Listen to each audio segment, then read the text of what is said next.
Alright, I've got quite a story to tell, and it involves me and my wife, Jennifer. We've been together for 9 years, the classic high school sweethearts. Our love story began in high school after a somewhat cheesy school dance, one of those events everyone was pretty much required to attend. People always saw us as the perfect couple, but we had different dreams for our future. I aimed to dive into my studies, pursue a career in law, and become an attorney. Meanwhile, Jennifer's dream was to make it big in Hollywood as an actress. I was supportive of her aspirations, but I couldn't help but feel a tad anxious about how we'd make it work. I knew I'd be buried in law books while Jennifer jetted off for auditions all over the country. It's worth mentioning that I graduated a year ahead of her, even though she was 2 years older, and she remained a grade below me. I never quite figured out the reason behind this curious situation. Whenever I asked, she'd become defensive. Looking back, if I'd known the real truth, we might have called it quits right then and there. Trust me, you'll understand why later on. After high school, I headed off to an out-of-state law school, and that's when we entered the world of long-distance relationships. I know what you're thinking. Bad idea, but I was determined to make it work. We talked every night, and I visited her for holidays and special occasions. Sure, there were times when she couldn't chat for various reasons, but I didn't read too much into it. Then came the bombshell after her high school graduation. She wanted to study acting in Europe. Long distance within the same country was one thing, but an entire ocean between us? I couldn't help but worry. But she reassured me, promising countless phone calls and nightly chats. Time flew by, with her in Europe pursuing her acting dreams while I was back home, buried in law textbooks. I met plenty of interesting people, including some women, but I kept things strictly platonic. After all, I had law school exams to ace and a bar exam to prepare for. Fast forward a few years, I graduated from law school, passed the bar exam, and secured a job at a mid-sized law firm handling corporate contracts. Not the most exciting gig, but it paid the bills. Meanwhile, Jennifer had returned to the States, auditioning for roles left and right, though success was elusive. Eventually, we made it official and tied the knot, even though we'd been together for years. I steadily climbed the ranks at the law firm, while she landed a few minor acting gigs. We swapped our tiny apartment for a house in Virginia. It was pricey, but with my stable job and good credit, we managed to secure a mortgage. Then it happened. The CEO of my firm got entangled in an embezzlement scandal, and the firm went under. Suddenly, my job vanished into thin air. We had accumulated some debt, and if we couldn't make our mortgage payments, we were on the fast track to losing our new home. When I broke the news to my wife, we shared a good cry and began brainstorming ways to stay financially afloat. We considered selling our belongings or her taking up a part-time job, perhaps even flipping burgers. Sadly, these ideas were like putting a small band-aid on a sinking ship. They wouldn't be nearly enough. As our mortgage deadline loomed closer, the pressure was building. Then, just a few days before we faced financial ruin, my wife dropped a bombshell. She had secured a major TV contract. She kept all the details under wraps, claiming it was top secret and wouldn't be disclosed to the public. It seemed a bit suspicious to me, but desperate times call for desperate measures, right? Time went by, and my wife gained more and more acting experience. Besides, we've all heard how TV shows go to great lengths to prevent spoilers. So, I didn't probe too much. Plus, her paychecks were sufficient to cover the mortgage. Life was back on track, and I was on cloud 9. I almost wished I could have stayed blissfully unaware, living that lie. However, our marriage was already starting to feel like yesterday's leftovers. 6 months passed by, and we were living without worries, no more nightmares about losing our home. I even landed a new job at a smaller law firm just 3 months later. They focused more on public advocacy than corporate work, and though the pay was lower, it felt satisfying to assist regular people. Meanwhile, my wife's acting career appeared to be skyrocketing. Her paycheck increased year after year, but she kept her cards close to her chest, revealing little about her work. Gradually, I began to grow suspicious. It didn't seem unreasonable to want some insight into what she was doing, especially when it was funding our mortgage. But I brushed off my concerns, convincing myself I was being paranoid, and chose to let it slide. After all, I had bigger issues to deal with at my new job and some personal growth goals. Speaking of personal development, I adopted a new diet and committed to hitting the gym 3 times a week. My wife, Jennifer, also made an effort. She would dress impeccably and apply makeup before going out. Strangely, we hardly shared intimate moments anymore, let alone went on dates, so her dressing up like a star was a bit puzzling. I mean, I understood that the TV industry had high standards, but little did I know about the real performance she was putting on. Looking back, you couldn't make this stuff up.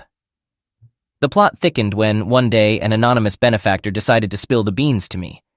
I walked into my workplace to discover a plain white envelope in my desk drawer, bearing my name and the words, "Read right away." Inside were photographs of Jennifer in what looked suspiciously like a strip club, engaged in activities that left me dumbfounded. Initially, I brushed it off as a potential mistake, perhaps a cruel prank that I could laugh about later. The photos were not entirely clear and could be confused with someone else. I clung to the hope that it was all a misunderstanding or merely a joke. However, no one came forward to clarify the situation, and my concerns intensified. I realized I had to delve deeper into this matter. Having some money saved from previous pro bono work I had done before landing my current job, I made the decision to hire a private investigator. I didn't have the time or the stomach to lurk around strip clubs or engage in worse activities. Moreover, if my suspicions were baseless, I didn't want to subject my wife to unnecessary distress. While the private investigator's services weren't cheap, he proved to be diligent in his work. He traced the source of the photos and conducted a thorough investigation. The report arrived on my desk a day later, accompanied by high-resolution images that left no room for doubt. It was laid out plainly. My wife, Jennifer, my partner of 9 years, was playing a starring role at a high-end private couples club. My heart sank and pressure built up in my throat, a pulsing sensation against my ribcage. The shock of my discovery hit me like a blast of ice-cold water. 9 years of marriage, plans to start a family once our mortgage was paid off, all now hung in the balance. I felt blindsided, betrayed by Jennifer after everything we had experienced and overcome together. I needed answers. So, that night, I sat in the living room, waiting for her return. It took a few hours, well into the dark of night, for her to walk through the door. I noticed her surprise at finding me awake, since I'd typically be sound asleep by the time she got back. In retrospect, I should have recognized it as a red flag, but they do say hindsight is 20/20. The damning evidence weighed heavily in my pocket, but I wanted to hear her side of the story first.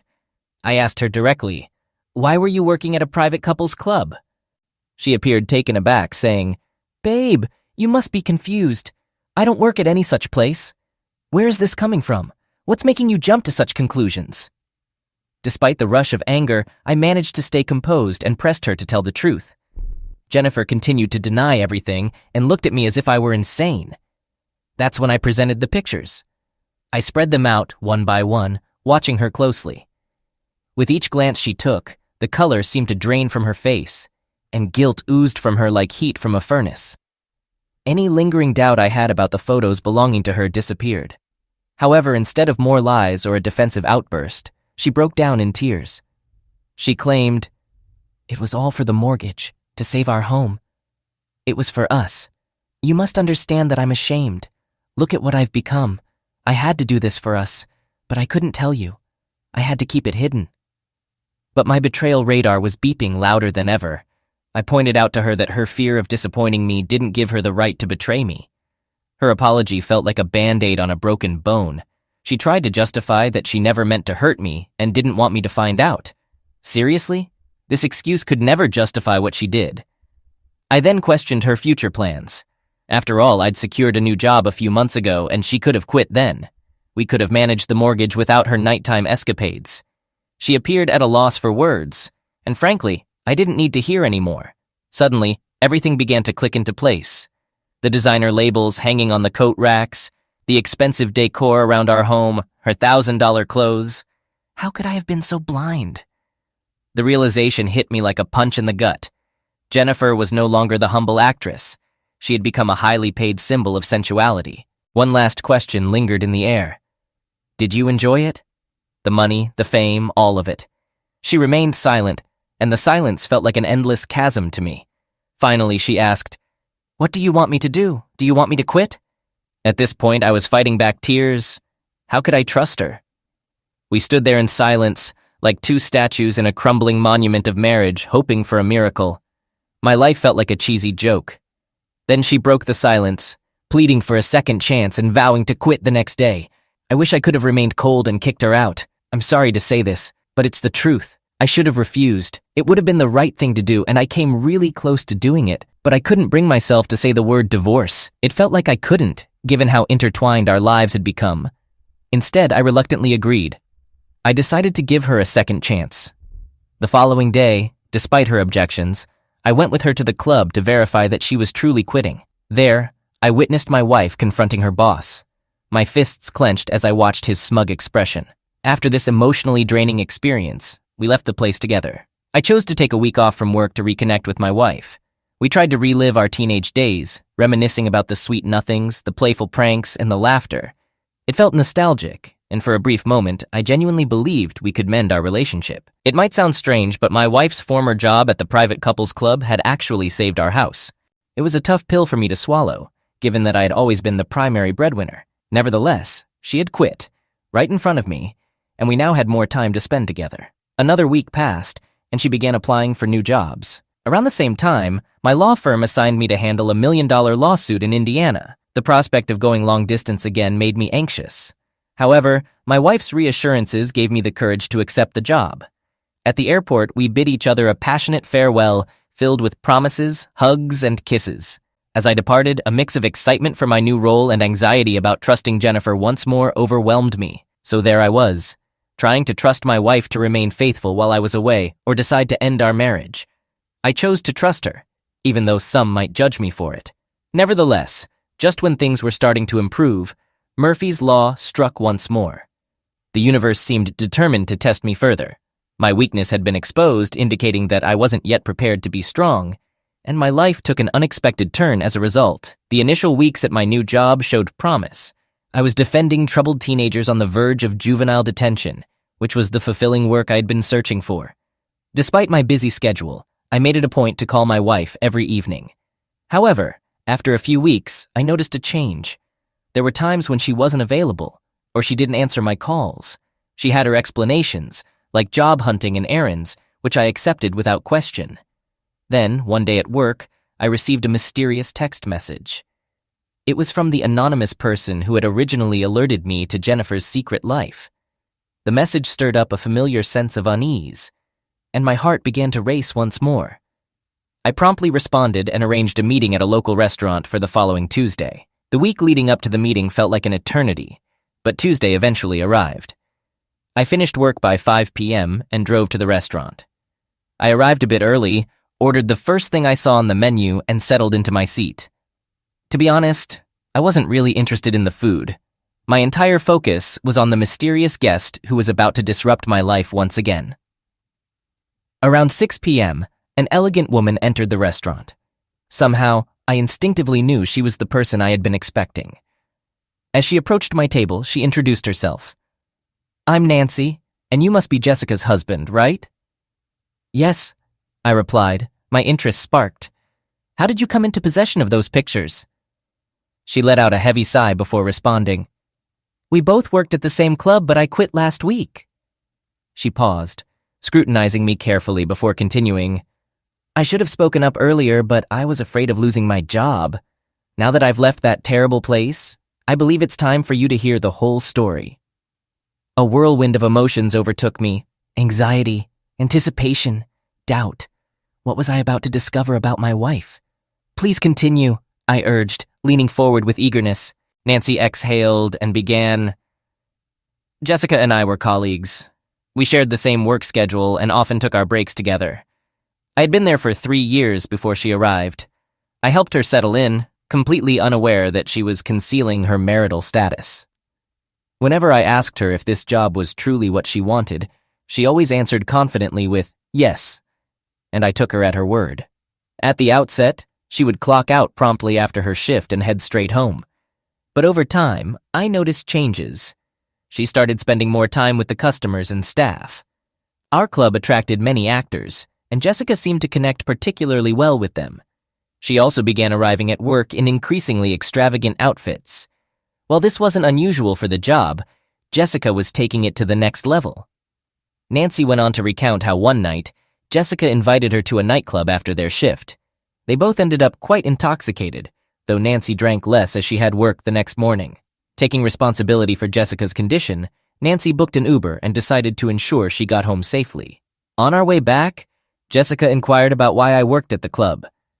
I shared the honest truth with her, the pressing need for money and my unsuccessful attempts to secure employment elsewhere.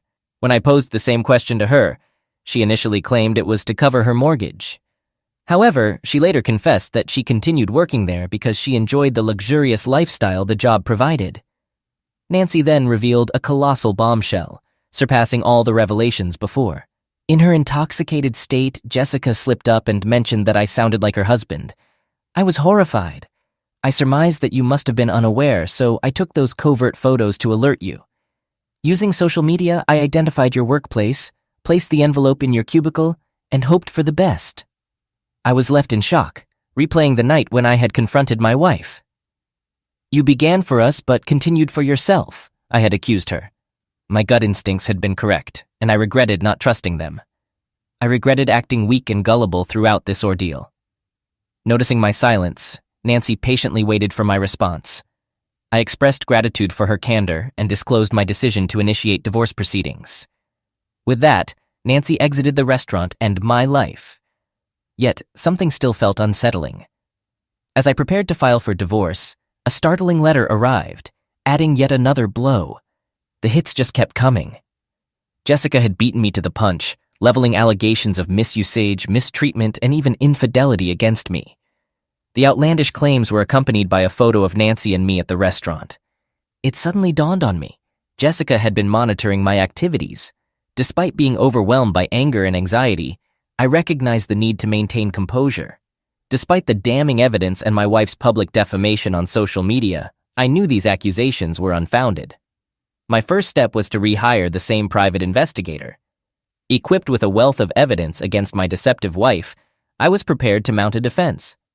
Although Jessica had initiated the first strike against me, I was resolute in my determination to make her rue the day. I gathered all the information obtained by the private investigator and created backups on my phone and computer. Subsequently, I reached out to Nancy, inquiring if she would be willing to testify on my behalf during the divorce hearing. My wife had taken a screenshot of our conversation and was accusing me of infidelity and more. Nancy's response came after a full day. Yes, just let me know when. I replied, informing her that the hearing was scheduled for the following month. I spent the night meticulously organizing all the evidence and mentally preparing myself for the ultimate showdown, putting an end to my wife's duplicitous games. Fast forward 1 month, the day of the divorce hearing finally arrived. I picked up Nancy, and together we drove to the courthouse in Virginia. I had her take an early seat in the courtroom, intending to keep my wife unaware of Nancy's presence until it was her turn to testify. After all, if my wife could ambush me with more falsehoods, I felt justified in surprising her with the unvarnished truth.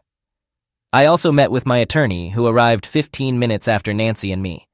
My wife made her grand entrance 45 minutes later, accompanied by her extended family, a well-dressed man I assumed was her attorney, and a young girl who bore a striking resemblance to my wife. A few minutes later, the judge entered and the hearing commenced. The opening statement by my wife's attorney left me in shock. He accused me of the very infidelity I had accused my wife of. He asserted that I had forced her to resign from her job, refused to assist her in finding new employment, and falsely accused her when I secured a better-paying job. To make matters worse, he argued that I intended to deny her alimony, leaving her destitute. The most startling allegation followed soon after.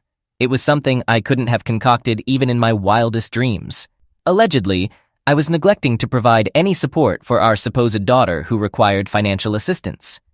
He asked the court to compel me to make alimony payments to my wife after the divorce. I was utterly flabbergasted. My wife had never mentioned having a daughter, and her family had kept mum about it as well. We hadn't even planned on having children, let alone an 11 or 12-year-old girl. As I tried to wrap my head around these revelations, I recalled a peculiar reaction my wife had had to a question in high school. It then struck me. She must have dropped out to conceal a pregnancy. All these years I believed we had no secrets, yet she had concealed this colossal one right in front of me. I had no time to dwell on this shocking revelation, however. The divorce hearing was already in progress, and I had to face it head-on. This revelation hit me hard, but I couldn't afford to be sentimental or weak anymore. I had to fight for my life at this moment. So it was our turn, and the battle began. My attorney cleared his throat before addressing the judge, saying, "Your Honor, they've misrepresented my client at every turn. There isn't a single instance of infidelity on his part that can be substantiated. The photographs and questions presented lack sufficient evidence to support such a claim. Moreover, we possess solid evidence that it's the opposing party who has been involved in rampant infidelity. Please refer to Exhibits A, B, and C, which show the opposing party openly admitting to deceptive conduct for financial gain.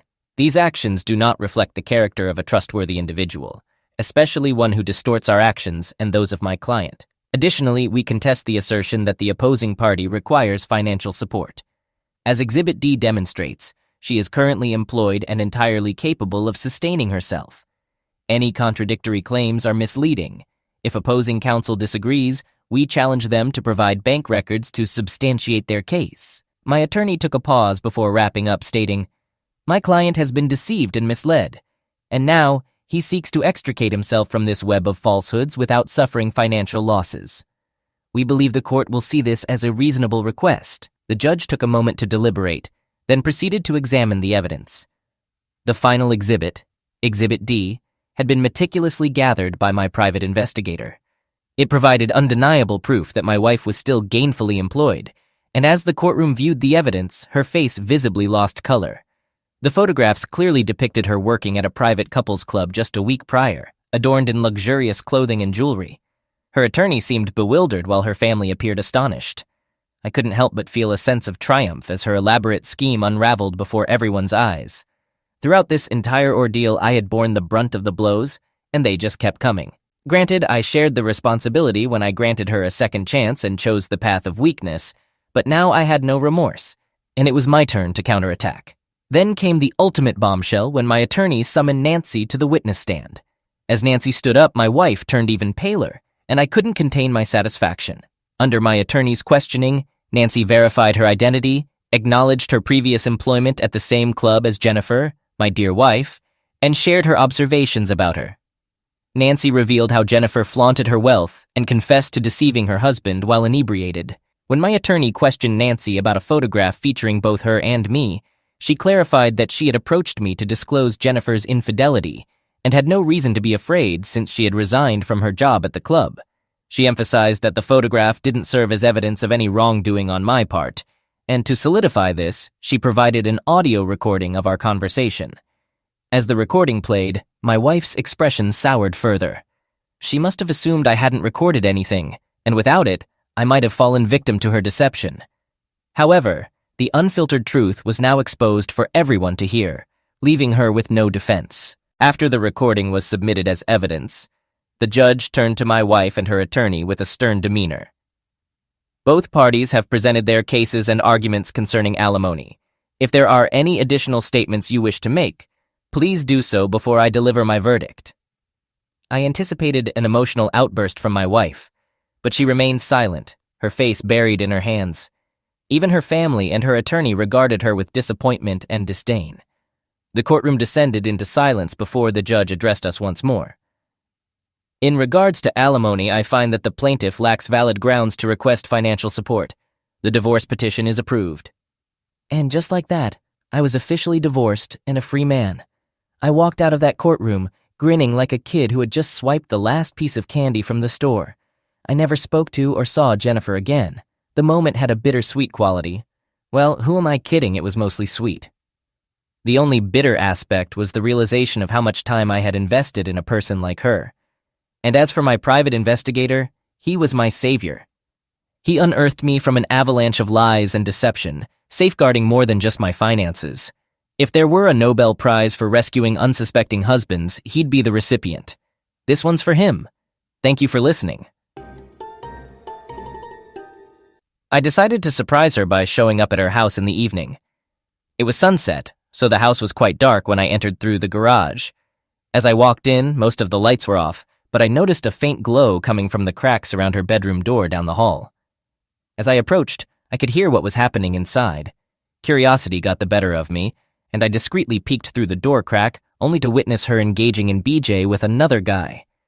My blood started to boil, but I remembered the anger issues I had struggled with in the past, and how I had learned to control myself, channeling my anger in healthier ways. so I managed to steady my heart rate and silently walked away from the door without making a sound. They remained oblivious to my presence. I entered the living room and began pacing, filled with thoughts like, why is she doing this? And how long has she been lying to me? Then it struck me that I would wait until they were in the middle of their sexual encounter and then break it off with her.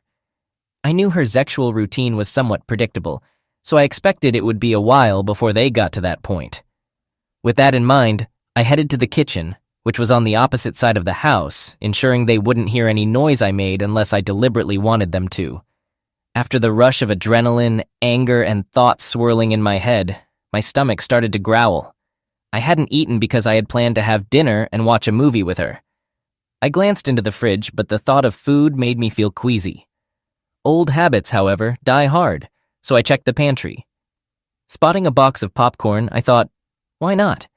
Popcorn seemed like a stomach-settling option, with its buttery, salty goodness. I grabbed a bag, placed it in the microwave, and fortunately, she had one of those newer, quieter models.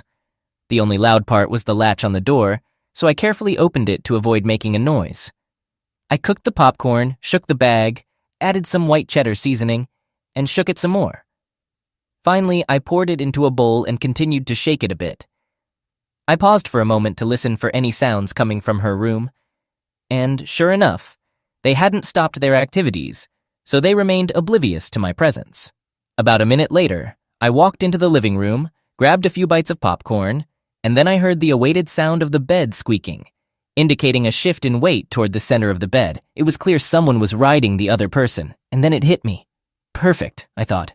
I know what to do. I mentioned earlier that her sexual routine was quite predictable. Well, I knew her physical cues well enough to time her noise. She wasn't exactly a screamer, but she could get loud. She also had insecurities, so she preferred to keep the lights off. When I glanced down the hall, I confirmed there was no light seeping through the bottom of the bedroom door. So I began timing it. I listened to the rhythm of her moans and the squeaks of the bed. I aimed to open the door in the middle of one of her moans so they wouldn't hear the latch. Peering in, I saw she was riding him vigorously, facing the headboard, which meant her back was to the door. I carefully backed out, checked the hall to see that the lights were still off, and then I opened the door once more, timed to coincide with one of her moans. I stepped inside quietly, with her obstructing his line of sight to the door. I settled into a desk chair she had near the door and started munching on my popcorn. It took a minute for the aroma of the popcorn to fill the room. She stopped, turned on the nightstand light, and faced me. They saw me sitting there, one foot crossed over my knee, bowl of popcorn in hand, nodding my head. I said, "Don't stop because of me. I'm just here to see if she'll do anything different for you that she wasn't going to do for me." I took a few more bites of popcorn, watching the guy's eyes widen with each passing moment. Her face turned red with shame. Then, after finishing a bite of popcorn, I added, "Looks like she's doing the same thing she did to me last night. Quite entertaining from this angle." I said it while looking at her in a way that I knew would trigger her insecurities. I got up, left the bowl of popcorn in the chair, closed the bedroom door, gathered the few things of mine I had left at her place, and walked out. As I was getting my car into gear, he rushed out and started demanding to know who I was. I replied, "Well, I was her boyfriend. Apparently, I didn't get the memo this evening that it was over." He began shaking like a frightened dog and said, "I didn't know she had a boyfriend."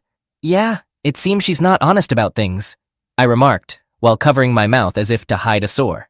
I drove off. A few hours later, she sent me texts, ranging from apologies to blaming me, then apologizing again, claiming it was a mistake and that the other guy meant nothing. She later shifted the blame back to me, saying, "It wouldn't have happened if I hadn't expected to see you tonight." After that, I blocked her number.